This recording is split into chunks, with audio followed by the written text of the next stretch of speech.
you this afternoon. We are talking all things Sheffield Wednesday for the next 20-25 minutes. My name is Sam Rourke, the Chief Editor of Football League World.co.uk, and I'm delighted to be joined by Liam Russell from the Wednesday Till I Die podcast this afternoon. Liam, how are you getting on, mate? Very good, thank you, mate. How are you? Yeah, all good. Can't complain at all. We are broadcasting live on Facebook, Twitter, and YouTube. So please do get yourself in the comments. Any Owls fans watching this, we'd love to hear from you. How are you feeling ahead of the new season? It does, of course, kick off on Saturday. Right, let's get straight into the show.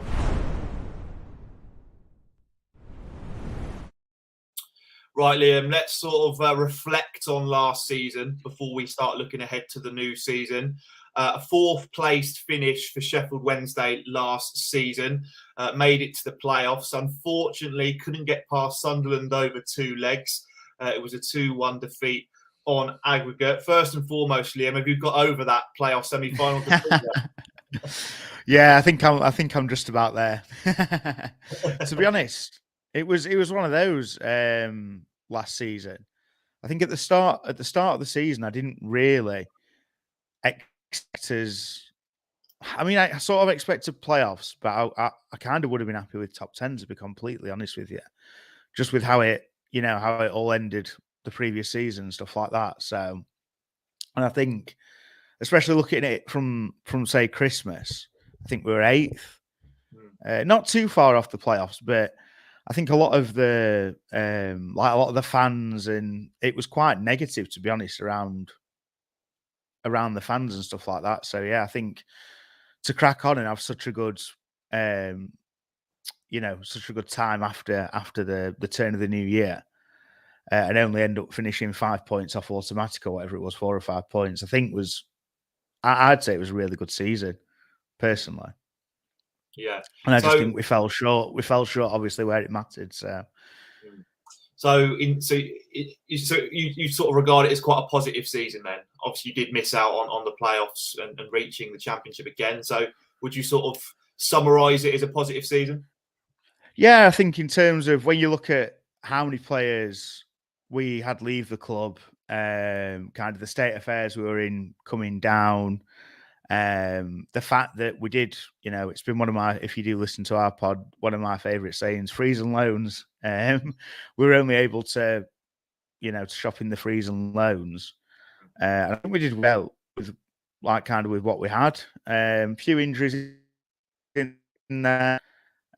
So yeah, I think, and generally I just think the season, Darren Moore's kind of built a good ethos and kind of buzz around the club as well, with the players, like they're playing for him and stuff like that. So I personally think it is quite a positive season, or was a positive season, so to say. Yeah. Well, good to hear you've got over the playoff defeat last season. I'm sure many Owls fans have now as we look ahead to the new season. Right, we are, of course, in the summer transfer window right now. It runs up until September the 1st. Let's touch on some of your business next. So it's been a pretty busy summer transfer window for Sheffield Wednesday. 8 new signings through the door at Hillsborough. Let's touch on some of the new signings that have arrived at the Owls. I think you've got to start with the double addition from Rotherham United. I think it was a double deal that caught many EFL fans by surprise. You could argue it was a bit of a coup to sign them both. Michael Smith and Michael Ihikwe have arrived at Wednesday, leaving Rotherham United. Again, a player that I'm sure you know well, given he scored at Hillsborough last season. Let's touch on Michael Smith first then, Liam. 18 League One goals last season. Knows where the back of the net is at this level. Are you happy with this one? Yeah, definitely. To be honest, it was a bit of a strange one because, like you say, I think both had kind of been tipped that it was happening, it wasn't happening.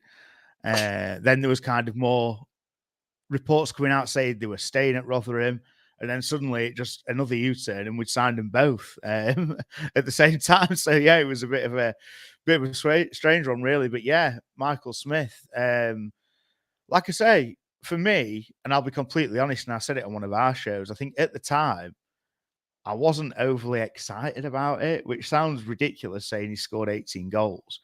I think it was more because he was, he's that target man. He's not a flair player as such. And as much as Gregory's not an out and out target man, we kind of had that kind of player last season. But then when you obviously stand back and actually look at it, you think, come on, 18 league goals mixed with Gregory's 14, 15, whatever it was, if they're both on form again next season, we could be flying. And I think it just brings, like you say, bit of a target man, another dynamic to the team, maybe another way to play, can maybe go a bit more direct at times. So yeah, it really exciting one for me in the end. Yeah. Once I'd thought about it again. In terms of him being a regular starter, do you view him as someone that will be straight in that 11 on Saturday against Portsmouth? Do you know what? It's a tricky one, isn't it? I'm not quite sure, to be honest with you. I think he's not had as many minutes under his belt as what you might like in pre-season, which might suggest he might not start. And there's there's quite a lot of debate of whether him and Gregory will play well together. Is that the intention for them to play together? So to be completely honest with you, I'm not quite sure because we obviously got Windass in there as well. So it's quite it's a happy headache to have in it, but I'm not quite sure. I think obviously if he'd had it under his belt, you'd probably say with 18 league goals, he's got to be starting in the first league game. But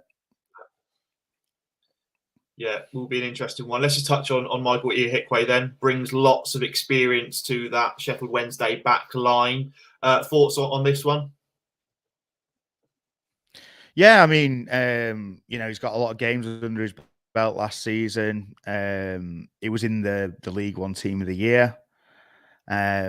Somewhere, obviously, we struggled last season massively from conceding from set pieces, whether it be corners, free kicks. I think in the end, it was something like 39% of our goals conceded were from set plays. So it's somewhere we needed to strengthen, really. And we've obviously got a few in there that are centre halves, and we've had a few out the door as well. So yeah, I think in terms of, like you say, experience, someone that's played a lot of games the last couple of seasons, as well as in not being particularly injured. He's got a lot of pitch time, and he knows the league, doesn't he? So yeah, again, I was happy with it. I like when they signed together. I think I was probably a bit more excited about this one, as I kind of alluded to before, purely just because it was a position we were short in. And he's, like you say, he's an experienced campaigner really at this level, isn't there? Yeah, absolutely. Like you say, centre back was a priority area that Sheffield Wednesday needed to strengthen this summer. I think it was quite clear to see. They have done that. We've seen a couple more centre backs arrive at the club. Ben Hennigan's arrived, Akin for Maywo as well. Thoughts on them two additions? Yeah, I think Hennigan was quite a mixed one when it came in, because obviously they got relegated. So it brings that, why are we signing someone that's been relegated? But if you look at his stats in terms of clearances, aerial duels, etc., again, it's a smart signing for me, because it's what we were lacking. Like saying there, maybe a bit soft from set pieces, a bit soft in the air, maybe. Seems like a no nonsense defender who knows where the stand is pretty much sometimes if needed. I think sometimes, don't get me wrong, a lot of teams now are obviously trying to play out from the back and ball playing centre halves and all this, that, and the other. But there are times when you just need a proper centre half, as people like to say.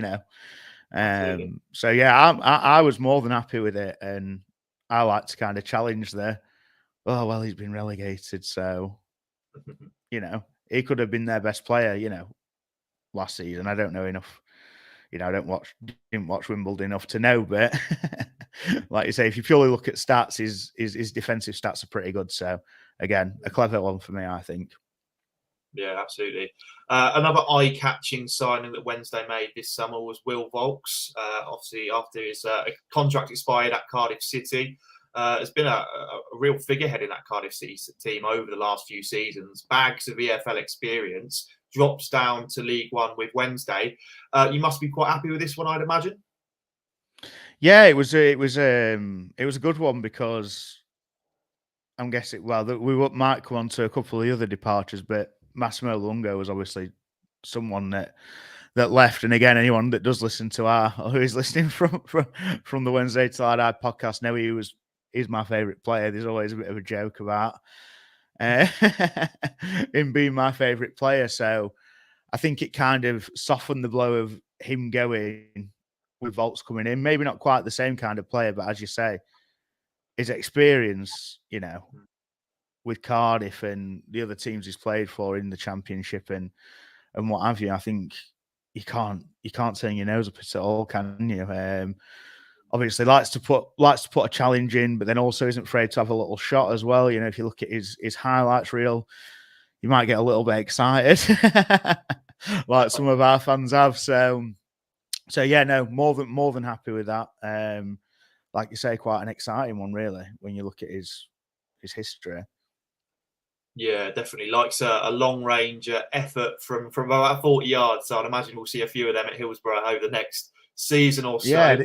they reckon he's got a long throw as well, actually, which brings Yeah, Smith into play as well. So absolutely. again, another dynamic because to be fair, we had Patterson. Oh, we still got Patterson. Obviously, they played together at Cardiff as well. He's got a long throw, but the problem was last season he was probably the only player that we'd want on the end of a long throw. But do you know what I mean? So we didn't really have.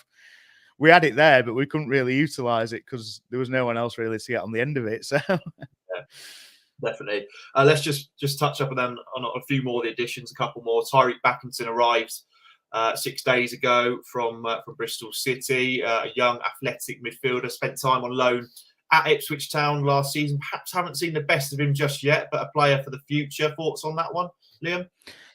yeah, it's a bit of a again. It was a bit of a surprising one. Obviously, the rumours came and it ended up happening. So I think he's left Bristol with Bristol City with a bit of bad blood by the sounds of it. Obviously, Pearson. Yeah, he quoted in interviews, about his attitude and a few other bits and bobs. Then that they'd really only given him an extension on his contract to kind of protect his value. So yeah, it was a bit of a strange one. But I think if you look at last season, I know we've not held on to them, but like Berahino, Mendes Lang, more seems to like to take on these players that maybe are a bit of a challenge or might have a bit of a reputation or something like that. But the thing is, for me, like you say, is I think a lot of the Ipswich fans seem to rate him. I think he played quite a lot for them in his loan spell. Obviously, he has bad reviews from Bristol, so it's in the middle. But I think the thing is with Moore, he seems to obviously set his stall out. This is what I expect from you. I'm guessing if the player doesn't react in the way that he expects or whatever else, he wouldn't pursue them. So I believe, obviously, like you say, it's one for the future, which is something us fans have kind of been crying out for. We've had a lot of, players the wrong side of 30 that we've just got in and let the contract wind down, etc., etc. So yeah, I think it's, we struggled for me with the depth last year. I think we had enough players in the squad, but quality within the depth. So, we're signing players to kind of strengthen the depth in the squad, basically, I think. Yeah. And then finally, let's just touch on David Stockdale. When we talk about experience, this man's got bags of it. Thoughts on this one? And obviously enjoyed a good few seasons at Wycombe Wanderers, pulling out some really impressive displays for the Chairboys. Are you happy with this edition? And also, do you view him as the number one now at Wednesday? Do you know what I was having this debate with my brother-in-law last night, actually. It's weird because we've got Dawson on the books already, who was at Exeter last season, had a really good spell. I'm not 100% sure if he actually got the Golden Gloves in League Two, but he was close to it. And then we've obviously got Stockdale, who was the Golden Gloves in League One last year. So whether it's to, I think from one of the interviews that I saw, Moore said it was to challenge Dawson or to compete with Dawson. So is that saying Dawson might get the first pop? I'm not quite sure. I'd personally like to see Dawson get given a go, but I can't see Stockdale coming in to be second choice. But then I don't know. Again, it's another good headache to have, isn't it? I think we said, like, for example, if you'd have signed a goalkeeper from League Two with all the things that Dawson did last year, all the fans would be buzzing. Yeah. But I think the fact that he had a bit of a torrid time in the bad times when we were coming down, everyone still relates, you know. I mean, most football fans are the same, but Wednesday fans seems to be pretty tied up on, you know, not giving people second chances, but maybe holding on to things. Yeah. So, yeah, it's strange. I'd like to see Dawson give him the first go. And fair enough, if he makes a mistake, we've got a brilliant, and it might be a case of him, you know, Rotherham switched between the two quite a lot last season. It might just be a case of battling it out all season. Who knows? But yeah, I'd personally like to give Dawson a crack. So, okay. Well, any Wednesday fans watching, let us know your thoughts on the transfer incomings at Wednesday this summer. Are you happy with the 8 new arrivals at the club? If you do comment, we will get it up on this live show and discuss it. Right, let's touch on some of the outgoings next. Right, we've seen a fair few departures at Wednesday this summer, Liam. Majority of them seeing their contracts expire. Let's just touch on a couple of the more notable departures, if you will. Saw Shay Dunkley leave the club, Sam Hutchinson as well, and Joe Wildsmith. Give us your thoughts on them three, Liam. Are you disappointed to see them go, or was it the right time for them three to move on? Yeah, it was a bit. I was a bit shocked at Hutchinson, to be honest.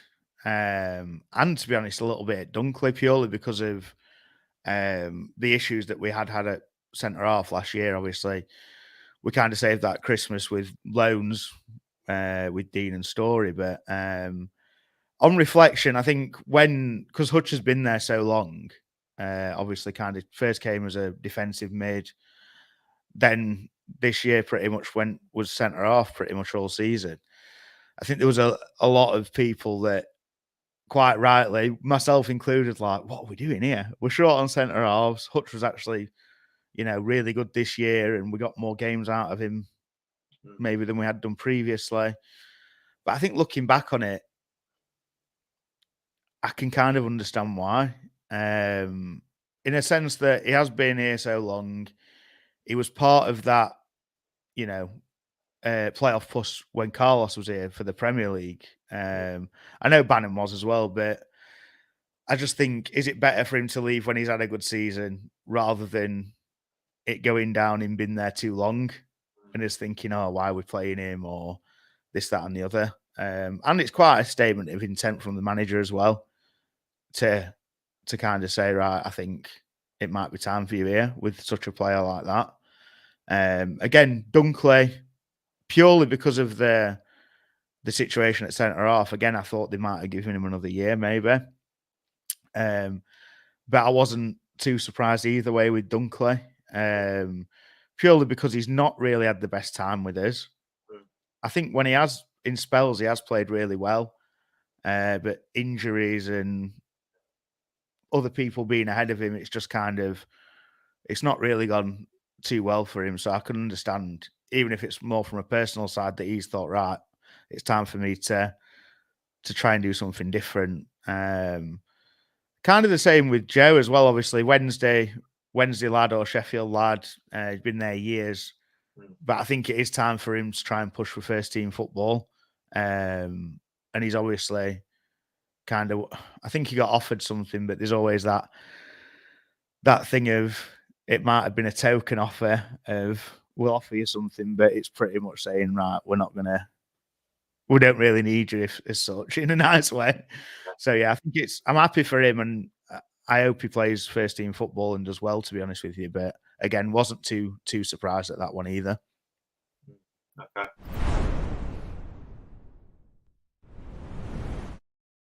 Right then, as I sort of said at the top end of the show, the season kicks off this Saturday. Liam, I just want to get a sort of feeling of what the sort of mood is like among the Sheffield Wednesday fan base right now, because you look at the Sky Bet odds and the bookmakers odds. You know, you are being tipped to win promotion, win the title in some places. I mean, are you in confident mood, the Sheffield Wednesday fans, or are you a little bit? I don't know. You're a little bit nervous ahead of it. How are you feeling ahead of the new It's campaign? weird. It's weird because I'm like, to be honest, I keep going through bouts of being really confident and then just thinking, which is the classic Wednesday. It's like, oh, it's Wednesday though, innit? We'll mess it up. We'll do it the hard way, whatever else. But I think with the difference this year is obviously Moore's kind of, you say he's been backed, but a lot of our transfers have actually been free transfers. But we seem to have been able to gone at targets that were quite obviously his players that he wants, if that makes sense. We signed him quite early in the window, which we didn't do last year. Quite a few good things outside the, off the pitch with the kits and some bits happening off the pitch. There's some positive stuff going off there. So I think on the whole, it's a really, really positive vibe at the moment. Like the home kit came out last Wednesday and the away kit went on sale this morning. We've had issues with that previously with, at once, I think our kit once didn't come out till December or January one year because it was just an absolute nightmare. So I think with everything coming together and the signings we've made, it is really positive. To be fair, on our prediction, we did a predictions show the other week, and I did actually say we'd finish first. So I think I don't know if I was in one of those overexcited moods though. But to be honest with you, I think with the business we've done, and like I say, the kind of ethos and the way we finished last season, I do think we should go up automatic, personally. Yeah, okay. I had a comment come in from Gary. Away shirt sold out already. On the topic of shirts, the away shirt, by all accounts, has been sold out already. Obviously, a very, very popular design. Right, let's touch on a few more bits to do with Wednesday next.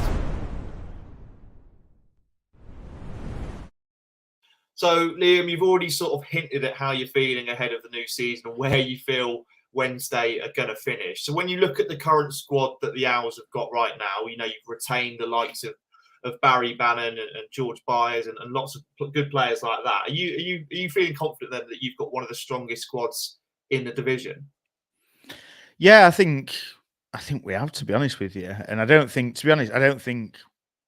business is done yet.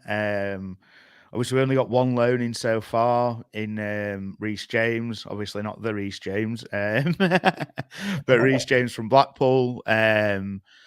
So yeah, I think we're pretty strong. And to be honest with you, I think the only slight issue we might have is pace. We've not really got a lot of pace, whether that be up front or down the wings. So that seems to be something that a lot of the fans are calling for. Yeah, absolutely. So that was kind of coming on to my next question in terms of weaknesses in that Sheffield Wednesday side. Is that the sort of main weakness for you that stands out right now? And are there any positions that maybe do need strengthening in the rest of the summer transfer window? Yeah, it's weird because we've been playing, like, so we played the 3-5. Well, is it 5 at the back, 3 at the back? You know what I mean? Wing backs, 3 centre halves and wing backs. Yeah. So, yeah, it's strange. I think we might need, like I say, because you say a winger, but then you obviously need them to kind of be a bit defensive as well. But some pace in the wide areas wouldn't go amiss. Saying that though, I think for the first few games I won't be too worried. But whether we utilise the loans for those kind of younger players that are a bit of a shot in the dark, really. Some of them either pay off or they don't. But I think the fact that we've secured some permanent signings, we can probably use the loans as a bit of a hit and hope type thing. Because with a lot of these ones that you get in League One, you're not guaranteed to know that they're going to be this young star, are you? It just happens. So we might have to use them to try and get some of that, especially with the 5. Obviously, we can use 5 subs now. I think you can maybe have a few that are a bit of a pump, maybe. Do you know what I mean? Yeah. Absolutely. Any Owls fans, let us know where you feel Wednesday need to strengthen between now and September the 1st. We'd love to get your thoughts. Right, Liam, let's look ahead then to Saturday. Sheffield Wednesday play host to Portsmouth in their opening League One fixture. Obviously, Pompey, a direct promotion rival in League One. They're a side that are going to be wanting to push for that top 6 at the very least. So it's quite a big game to kick off the season for the Owls. How are you feeling ahead of Liam? Are you confident of an early 3 points to kick off the new campaign? Or yeah, not? yeah. Well, we start as we finished last season, so we played them on the last game of last season. So 4-3, 4-1, 4-1. I want to say. I think it was 4, wasn't it? Yeah, we were 1-0 down. I remember that because it was Hurst who obviously played for us previously. Yeah. Was it 3-1? Yeah, because I'm sure it was because I think I had Hurst to score first and 3-1, and it ended up being 4-1. That's what it was. So yeah, no, I am quite confident. I think I'll go. I reckon 2-0 to us. We'll keep a clean sheet, and it won't be as much of a goal fest as it was at the end of last season. But yeah, I'll be confident with a 2-0. 2-0. Okay, Owls fans, get your score predictions in for Saturday's game against Portsmouth. Right, Liam, we're going to wrap up the show now. You've essentially answered the question I'm going to ask you next to sort of finalise the show. I want to get your overall prediction then for Sheffield Wednesday for the 22-23 League One season. Where are the Owls going to finish and why? You know what? Like I said, I think I previously said first on our prediction show, but I'm just gonna go second because I think I might have been a bit overexcited. But either or, I think we should be finishing in that top 2 with the business that we've done. Obviously, it's a very long season, and I think worst case, I'd accept playoffs. But no, I'm going top 2. Nice to see some confidence there from Liam. Wednesday fans, as ever, let us know in the comments where you think the Owls will finish next season. Liam, just before we go, I'll be intrigued to see who else do you feel is going to be in that sort of top 2 mix-up in League One next season. Are there any sides that you're sort of fearful of? I think Peterborough, because they're always kind of up and down, and they recruit quite well. They've got quite a good youth set up there as well. So I think I had them second in my other prediction, purely based on that. I think obviously Derby are the other big names, but I just think with the turmoil and stuff that's gone off at their club, and fair enough, they've made some good signings, but they're all kind of last contract signings without being harsh. It seems very reminiscent of us a few years ago. So I think they might sneak playoffs. And another one is Ipswich, who, they all seem very happy with their new coach. They've made some signings. They've signed John Jules, who was with us last season for about 8 minutes before he got injured on loan. Yeah, and there's a lot of hype around those guys as well. And to be fair, if my very good pal wasn't an Ipswich fan, I might have put them second, but I think I put them third in mine. So yeah, I think they're one to watch as well, Ipswich, to be fair. Yeah, I'd have to agree with that. I think they're going to be right up there under Kieran McKenna. But there we go. That is the Fans Voice show looking at Sheffield Wednesday. Liam, thanks so much for joining me this afternoon. Really, really good to chat all things Owls. Just before we go, Liam, do you want to plug your podcast that you work on? Yeah, so we're on the Wednesday Till I Die podcast. It's WTID Pod on Twitter. If you want to give us a follow, we put content up Mondays with some other stuff on there as well. So cheers for that, mate, and thank you very much for having me on. Brilliant stuff. Please do go check out the Wednesday Till I Die podcast. Some fantastic stuff going on over there from Liam and James and the team. Right, well, that brings a close to the Fans Voice show here on Football League World TV. If you haven't already, please do subscribe to FLW TV on YouTube. We are edging so close to 1,000 subscribers now. We really do appreciate all the new subscribers that come and join us. One more show on the channel this evening at 7 o'clock. we're going to be talking to a Norwich City fan and look ahead to the 22-23 Championship campaign for Dean Smith's side. So make sure to tune in to that one. But from myself and Liam, we shall see you soon. Cheers,